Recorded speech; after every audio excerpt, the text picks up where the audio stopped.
మరో Volvo bus తగలబడింది. Driver అప్రమత్తతతో ఘోర ప్రమాదం తప్పింది.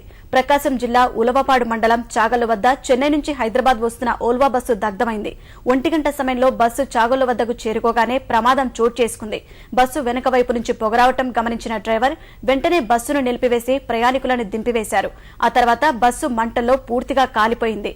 డ్రైవర్ అప్రమత్తతతో ప్రాణనష్టం తప్పినప్పటికీ బస్సు డిక్కీలో దాచిన ప్రయాణికుల వస్తువులు పూర్తిగా కాలిపోయాయి. హైదరాబాద్ కు చెందిన కళ్యాణి అనే ప్రయాణికురాలికి చెందిన బంగారు నగలతో పాటు నగదు కాలి బూడిదైంది. ప్రమాదం జరిగిన తర్వాత ట్రావెల్స్ వారు ప్రత్యామ్నాయ ఏర్పాట్లు చేయకపోవడంతో ప్రయాణికులు రోడ్డుపైనే గడపాల్సి వచ్చింది. స్థానిక అధికారులు కూడా ఘటనా స్థలానికి చేరుకోకపోవడంతో ప్రయాణికులు ఆందోళనకు దిగారు. చివరకు పోలీసుల చొరవతో వివాదం ముగిసింది.